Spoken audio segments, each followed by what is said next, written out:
What is going on, guys? Another 2-Minute Tuesday training coming at you. And today we're going to be talking about a very important topic of our job. The one thing that's not talked about enough is how to effectively underwrite, how to be an actual underwriter. I got a funny story for you guys. So we had a new agent in our office here, and this was about a month ago, and the guy's a stud, closing at a high clip, came from solar, closing a lot of policies, but he's getting a lot of declines. And a lot of them are going to underwriting, getting declined, this and that. He's like, dude, I just need to talk to the underwriters at the insurance company. He goes out, I'm like, bro, what are you talking about? I'm like, you are the underwriter. He's like, yeah, but you know, the actual underwriters. I'm like, bro, you are the actual underwriter. And he's like, yeah, but you know, we tell that to client. I'm like, bro, you realize it says in your contract from the insurance company, underwrite, like your name and then underwriter. You are the eyes and ears of the insurance carrier. Like underwriter, medical underwriter, that's not just a terminology we made up to alleviate sales pressure. Like that's your actual job, and the most important aspect of your job is to be the eyes and ears of the insurance company and to effectively underwrite and figure out what the client is eligible for and what makes the most sense for their situation. And he was like, oh, that makes so much sense. Like, dude, I'm the actual underwriter. And he's like, you just see like so much, he like got really excited. I was like, yeah, I mean, you know, what are you talking about? Yeah, 100%. And then he comes in my office. It was so funny. He comes in my office 15 minutes later, storms in. He's like, Jonah, he's like, dude, like, I feel like I can just help clients so much more effectively now that I know I'm the actual underwriter. I was like, yeah, dude. It's like, what did you think you were? What did you think you were doing working here? So anyway, that's a funny, silly story, but really solidifies the importance of how important it is to effectively underwrite. You could be the best closer, submit a lot of applications. The only thing that matters, the only thing that helps the client and helps you as an agent is issue paid approved business. The issue paid reports are the #1 report we look at as an agency. That means the client paid the first premium, the policy was placed in force, and the agent got paid commission. That's the only thing that helps the client. That's the only thing that helps the agent. You can submit all the business in the world, but if it's getting declined, it doesn't matter. So how do we effectively underwrite? So #1, it all comes into play in the client worksheet, financial inventory, where you ask the client, all right, John and Mary, what medications are you prescribed? I don't say, are you guys prescribed any medications? I just already assume. Okay, what meds have you been prescribed even if you never took them? And then get those. And then I say, okay, so what meds have you been prescribed in the past 5 years? Again, even if you're not currently prescribed them, even if you never took them,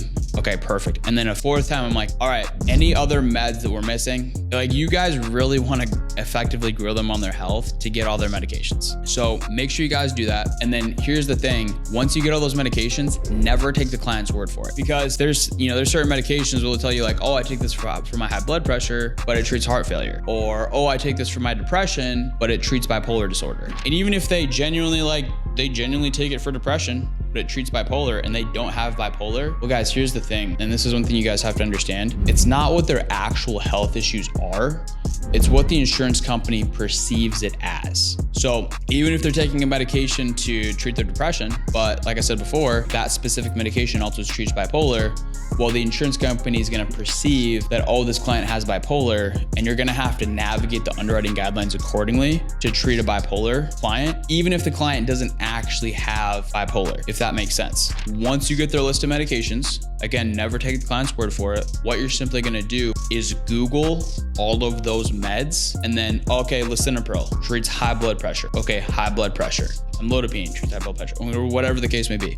Doesn't matter the medication. You Google it and figure out what it treats. Then you go to the underwriting cheat sheet spreadsheet. That cheat sheet's money, all their health issues in there. And then you just simply put it in there. You know, high blood pressure, diabetes, based on what the company perceives it as, you navigate that spreadsheet accordingly. That's where you figure out what option, what company, and what product to write in order to effectively help and serve the client. And I'll also tell you this, guys, always take the safe route. What do you mean by that, Jonah? So always play it safe. If I'm talking to a client, let's say for example, they're mid 50s and they're on a few meds, and I'm like, oh, this client, might get approved for a term IUL, go the whole life route. Please don't make the same mistake I've made many times. A specific example is like, you pitch the client covering the entire mortgage with a term policy, living benefits, the whole shebang. They pick an option, you submit the application, they're excited to get approved, and they get to decline.